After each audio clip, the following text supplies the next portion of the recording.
Hello everyone, welcome to my guide to Miyako's neutral. In this video we're going to go over some tips and tricks you can use to net yourself a couple wins.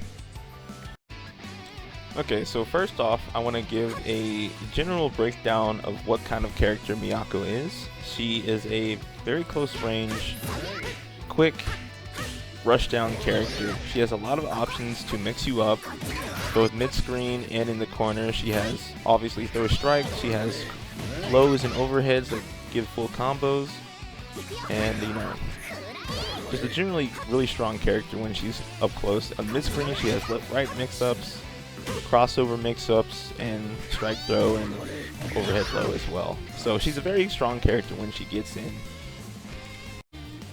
However, some of Miyako's weaknesses come from her incredibly short range. Every single character in the game, like if you look at Vlav here, every single character in the game will outrange you. You have the shortest range normals in the game. Like from this distance, Vlav is hitting me, and it's not even close. I can't even come close to competing with that with any of my buttons, as you can see here. But does this mean that Miyako is a bad character? Definitely not at all. Even though she struggles with the mid-range normals, she's still a very strong character in my opinion. Her B is in the fastest tier of B normals. I think it is the fastest in the game, and we'll go over several things you can do to overcome this huge disadvantage. So the way I'm going to break this video down is there's going to be a offensive section that covers approaching, and a defensive section which covers your options you can use to make your opponent approach you. Okay, so starting off the offensive section, you can look at neutral and your path to approaching your opponent in three different ways. There's approaching via the ground, there's approaching via the air, and there's what I like to call as approaching via armor, which is technically still on the ground, but you get the idea. Three different ways you can think about to get in on your opponent. So we're going to start with aerial approaches. Now this is, I think, one of Miyako's strengths, honestly. Even though her air normals are also extremely stubby and people will snipe you out of the air with their longer range, she's very fast in the air. She's a lot of mobility and very quick. She also has an incredible cross-up tool in her jumping B. It's a very good button. Very fast, and it's very active. It's out for 8 frames, I think. It's very active. So when's the best time to approach via the air? So let's look at Vlav's crouching C here. As you can see, this move is extremely far-reaching and outranges me by quite a lot. A lot of characters have their farthest reaching normal in their crouch C. You can use this to your advantage. If you air instant air dash, over these sweeps, you can get in for free. It's a free punish, as most sweeps are also very long in their recovery animation. You can use this tool to close the gap from quite far, actually, as her jump C has pretty decent range. Oh, hold on. Like so. Another way is, but you want to be careful because you obviously want to mix up your approach here. And that's the key with Miyako. You want to always be mixing up what kind of approach you're doing. But if your opponent becomes aware of that you're approaching by the air, they can start doing options to stuff that. Like Vlav's, oh, hold on, let me make him jump first. Okay, Vlav's Rekka is so amazingly godlike for stuffing your instant air dash approach. It's very good vertical range, and it will just kill you if they get used to that. They might just start throwing out a neutral because it also has very good horizontal range, so you have to be careful about that. So that's where the mix-ups come in. You need to utilize your double jump, your back air dash, your super double jump, your super jump, and just ultimately just mix things up. Even if approaching with shield sometimes can help you get in. Like so. Alright, next I want to go over the grounded approach. I'm pretty sure most run speeds are somewhat universal in this game. It seems that way. I'm not entirely sure. But Miyako's run speed is pretty alright, you know. You get in fairly quickly from full screen. But, you know, that's a lot of time you're spending not blocking, just running forward. So, approaching by the ground is a little bit nuanced. Like I said earlier, you definitely want to mix up all your approaches, so incorporate everything I say here into one game plan, and you have to adapt based on what your opponent is trying to do. So if they're grounded a lot and you know, kind of passive, not really throwing out that many buttons, then perhaps you could run up to them and get in on them. One thing I like to do is dash up C, that's your farthest reaching button, and you slide a little bit when you dash cancel it, or you cancel it from a dash. So it's pretty far reaching. I think I should experiment more with 2C as well. I don't really use that button that much, but it is, I think, 1 frame faster than your 5C. So do whatever makes you feel comfortable. You can even approach with 5B sometimes. Or if you're really feeling it, you can just run up all the way up into their face and try punching them. Oh, one thing I wanted to note is your crouch, your 2A has less range than your 5A. So in situations where you want to mash, I recommend sometimes sticking to 5A. Now back to the ground approach. So I think dash blocking is also a really strong tool in this game. While your dash itself has startup in which you can't block, when you stop dashing, I'm pretty sure you can block at any point in time during this little stop animation. So use that to your advantage. Gain some distance on your opponent, especially if they're throwing projectiles. You can actually dash up before the projectile reaches you. Watch this.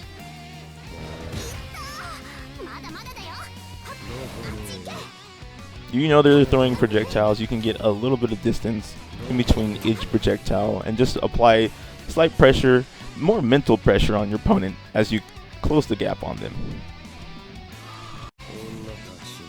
Now I want to go over the armored approach. So this is for opponents that really like throwing out hitboxes. There's a lot of crazy reaching moves in this game. Like, let's look at Vlov's moon skill here. Not that one. Hold on. This move. This move is... I hate this move. Look how far it goes. It's so strong. It goes so far. So very far. So they're using a lot of moves like that, right? And you're like, well, how am I going to compete with that from... They can hit me from all the way over here, and I have nothing that really reaches that far. Well, that's where the armor move comes in. So your 214A and your 214B are your armored skills. Now the difference between them is both have unlimited armor until the hitbox comes out. So until this punch is active, until this punch has a hitbox, you have infinite armor. Now in this game, armor loses to EX moves as well as supers, but everything else you can armor straight through. So, and throws, obviously it loses to throws. But let's go over the difference between 214A and 214B. So 214B has more startup to the armor frames and more startup in general, but it has a lot more reach than 214A. It has a very far reach, and you're armored all the way from when you glow green to when the punch happens. 214A, on the other hand, has slightly faster startup to the armor frames, but less range. There's also negative on block. Whether it's charged or uncharged, the frame data is unchanged. 214B, however, is 0 on block, so if they block this, you can go for a scramble situation. I recommend pressing either 5B or 5A after they block 214B. So let's look at that in action. So your opponent's just swinging out a lot of moves, and they're just going crazy. You just armor through all of that. Like I said, there's infinite armor until the hitbox is active. So use that to your advantage as well.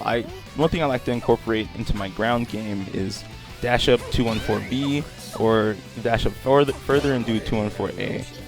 If they try to check your dash up with a button, you're just going to armor straight through it. It's a very good approach tool, and I recommend you use it.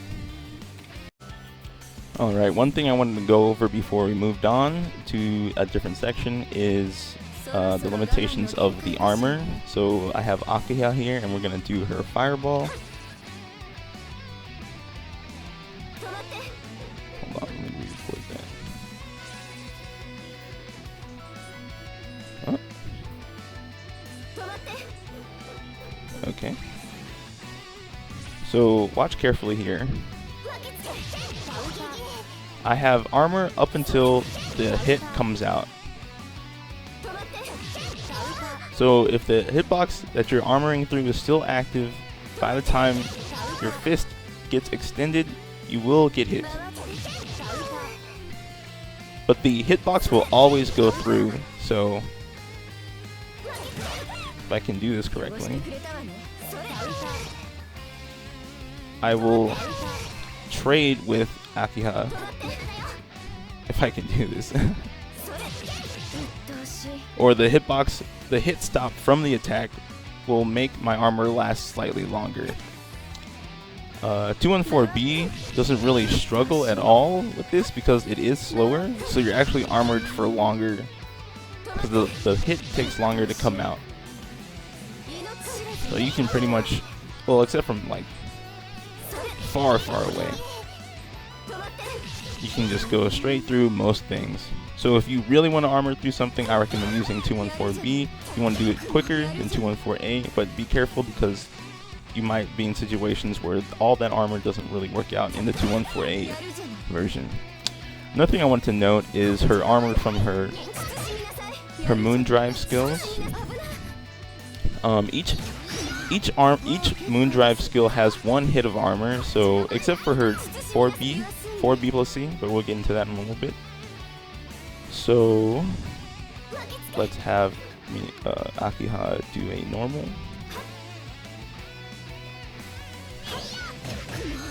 3B plus C has one hit of armor, and well, actually it has multiple hits of armor until you're in the air. So as long as you do this, you will have armor until Miyako is about,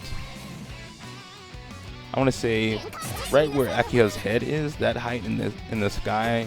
You'll have armor until your character model is past that. But it's kind of unreliable in terms of armoring through things that aren't one hit. So multi-hitting moves like Akiha's fireball, I would not recommend using 3B plus C to get through that. Also,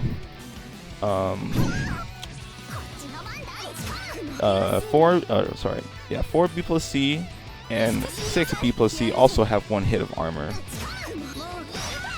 to my knowledge. That might be, hold on, let me test that real quick. So we're gonna have Akiha do her fireball, and we're gonna try to armor through it. Oh, it's way too fast. Okay. Oh, now she's just getting hit. Okay, hold on.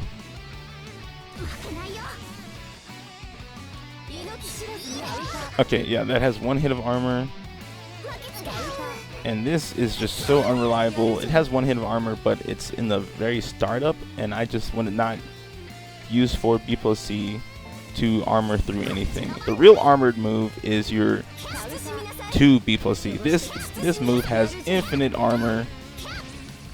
As long as you see the red gauge, the red moon gauge at the top left. When you armor through something with the moon skill while you're in moon drive, it will take away some of your moon gauge. And you can only armor through things as long as you have moon gauge.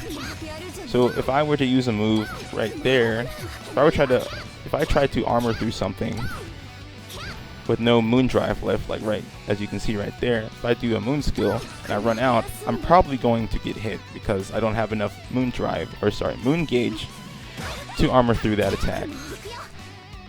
So if you really want to armor through a lot of stuff, I recommend doing 2 B plus C while in Moon Drive. Now, one thing to note, a quick side note about Moon skills, is that if your opponent shields, set her to shield, you cannot shield back. So any shield move, or sorry, any Moon skill that gets shielded, you can't do anything at all. So if your opponent gets used to you spamming the shield Moon skills and they start shielding, you're not going to be able to cancel. Also, Moon skill armor loses to EX moves as well, so keep that in mind. Any EX move and super, your Moon skill will not armor through. Alright, now let's get into some defensive options for neutral. So say you have the life lead, you don't really want to take any risks, and you would rather your opponent have to take the risk of approaching you. There's a couple of ways you can make that happen. Sitting in full screen and just shielding is actually a pretty good option in my opinion, because they have to respect that. There's nothing they can do to you from full screen if you're just sitting in shield. Now keep in mind, one thing to note is that your shield is dependent on your Moon Drive, your Moon gauge. So if I'm at full Moon gauge and I shield, the recovery from me dropping shield and being able to block normally again is small. But as the Moon Drive depletes, the recovery of me dropping shield becomes longer. So that's one thing to note. If you're on low Moon gauge, then be careful shielding, because it's going to take longer for you to get back into neutral stance. That's just a quick tip. Now, moving on to your options, 2-2-C is a fantastic move. I think it's one of the best special moves in the game that costs 1 bar. I think this move is absolutely amazing because it gets a hard knockdown from anywhere. You can just approach for free after you land the hit. You just get in for free. It's a full screen low, and if I set her to guard all, as you can see there, if you hold C, it becomes unblockable, and the only way they can block it is if they shield. And the only thing they get if they do shield it is a B, which is not much damage, and there's not much they can do afterwards. So this is a great option. Even if you take that hit, it's not that bad. I'd still recommend going for it. So when you're at, around full screen length, I recommend going for this 2-2-C if you have the resources to spare, because it also will punish the startup of projectiles. If I can get to the center of the stage, okay. So say you're fighting a Vlav or CL and they're throwing projectiles from full screen. If you have the reaction, you can just punish the startup of those projectiles and get in for free. So it's a very good option. Okay. Another thing I want to note is Miyako's anti-airs for defensive play. If they start air dashing at you,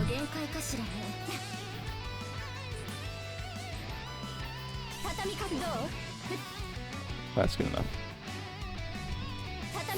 You can. Okay, I'm gonna admit to you, this anti-air is not the best, even though it seems like it should be pretty good. It moves you forward quite a bit. So there's situations where you do this move and they end up behind you and it whiffs completely, and then you get punished, which is very sad. Also, this move, all anti-airs have an opportunity to clash. So every time you input an anti-air, I recommend pressing C or 5A right after as a buffer, just in case their move were to clash with yours. That way you can get a free combo when they land, because landing has recovery frames. So when the move will clash, but you inputted C, so they'll land, and then you get the combo off of your C. I would try to set that up, but that might take some time. So yeah, anti-airs are 2C, and or sorry, 2B and 3C. 3C does have some upper body invul, but it's kind of small, and I wouldn't recommend trying to anti-air some characters at all. Like Kohaku's Broom, yeah, don't mess with that. Unless you have the reactions to do your Dragon Punch, or if you're in Moondrive, I think 3B plus C is one of the best anti-airs in the game, because you start off with armor and you get a full combo afterwards. It's fantastic. So if you have Moondrive, or you can just activate Moondrive, honestly, you see if they're dashing at you can just do that for free. Now, one thing to note is that this move is blockable while your opponent is in the air, so they can block this in the air, but they cannot block your grounded normals. They can only shield those. And if they start approaching with shield, then you can just wait for them to land. They shield. There's a little gap where they have to recover. You can punish that landing, or if you're not too confident in that timing, when they land, you can just run up for a throw. And Miyako gets a full combo off of her throw, so very good. Okay, so one more defensive option you can utilize to your game is Miyako's jump normals, fishing for a counter hit. Her jump A is extremely fast, and has a great hitbox for an A move in the air, and it's just so good overall. You can do it quickly, and you can double jump after. You cannot air backdash after, but you can air forward dash. You can get your air backdash back if you double jump.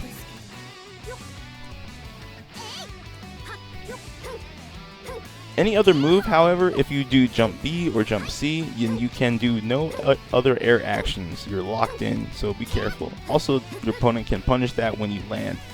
So one instance of that is jump back A when they are approaching at you, or you think that they're about to jump. You can do jump back A, like that. And if they press a button, you'll get a fatal, and then from certain heights, you can get a full combo. Same thing for jump back. If they're above you, I recommend pressing B, as the hitbox is somewhat higher up. C, not really, but you'll get used to that. It's just preference, I think, for C or B for fishing, for counter hits. But starting off, I recommend doing JA or JB if they're above you. Okay, one more option I wanted to note also is that when you're stuck in the corner and your opponent is just, resetting you or trying to apply pressure, if they mess up their combo or they do a combo where you tech in the air, one option for getting out of the corner is 236B. I think that's a great option for just, resetting neutral. I recommend jumping first to get a little bit of extra height, to make yourself a little bit safer, but that's a great way to just get out of the corner for relatively free. Now for just some miscellaneous options you can go for. Obviously she has her invincible Dragon Punch. This does lose to armored moves, so if Koma walks up to you and just starts charging his armored grab, then he can take both these hits, turn around, and then just punish you. So careful with that. Your metered version does go through armor, but I kind of think this is a waste. But if you can react to them doing an armored move, then by all means go for it. You can get a stronger conversion if you do have Moondrive, but then that's going to require, either all of your Moondrive or some meter to cancel the 4 BC in the air. So up to you if you want to spend your resources on that. But one more option that I wanted to talk about was her backdash. Her backdash is somewhat good. She's never airborne during it, so careful with that. You're always grounded. It does have decent invul and decent range, so it will beat out every single 2A in the game very cleanly. So if they run up and they're trying to do 2A like into an option select, like thinking that you're going to burst or something. They're fishing for your burst or heat off or whatever the move's called. Forced release, I think. And you can just backdash. So they run up 2-2A, you can just backdash that for free. It does lose to more higher range buttons that have a lot of active frames. Like, you're just gonna get hit. You can't even dodge those unless you time it very, very specifically. But another thing I want to talk about is her cartwheel. As you can see here, it does have some invincibility. This move is bad in my opinion. It loses the throw, so if they see it, they can just throw you. You have to really know that like they're gonna do either a move or a projectile right at this moment, because the invincibility only lasts while Miyako, her legs are facing left. So once your hands touch the ground and you're sort of, hold on, let's see if I can get that.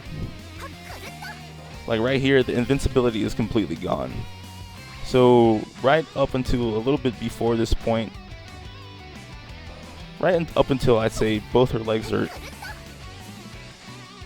I can't get it. Okay. Right up until this point, so a little bit before this point, you can kind of see the shadow right there of this foot.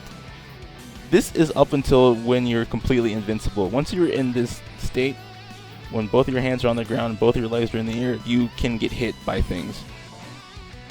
So be careful with that. I wouldn't ever recommend doing this, because unless your opponent is like completely falling asleep and you're rolling them over, have a lot of momentum or something. Because this is also very slow and extremely negative on hit and block. They can just throw you out of it if they know what they're doing, or they can just hit you when you land back on the ground. So use this with caution, and it's just A plus B while running for the running version. But yeah, that's pretty much all of her tools. Alright, so just to sort of recap everything that was in this video, I may have missed some things, so definitely feel free to let me know in the comments if you have any questions or scenarios that, you know, you're wondering what should I do here. I will try my best to answer any questions you guys have. This is also like my first guide I'm doing, so be patient with me. I'm learning, I'm new to this video making thing, so hopefully I'll get better with time. So closing remarks I wanted to make is that Miyako's gameplay is pretty much just one big mix-up in itself. You can go for, like I said, the air options. There's so many things you can do, and the point is to always be changing what you're doing, and react is really all you have to do is react to what your opponent likes to do, really, and that's, I'd say, the biggest key to playing Miyako. So if, you know, like your opponent's doing a bunch of low-hitting crouching moves that are far-reaching that you can't compete with, then you're gonna approach from the sky a lot. Or if they're doing a lot of horizontally charged moves that are far-reaching and cut off your sky options, you double jump over them, or you can go through armor. Or if your opponent's really passive and they're blocking a lot and just waiting to see what you do, you can run up for throws, you can run up for pressure, run up with 5C, or, you know, approach from air dash as well. Or just, you know, mix up your approaches. Basically just mix everything up, man. Find out what your opponent's doing and just keep them on their toes and keep mixing up your options, and then you'll win, because once she gets in, she is a monster. And I might make a video for a guide to her pressure, so if you guys seem interested in that, definitely let me know, and I'll give a guide to block strings and her mix-ups and her pressure. But yeah, thanks for watching, and leave a like if you liked the video.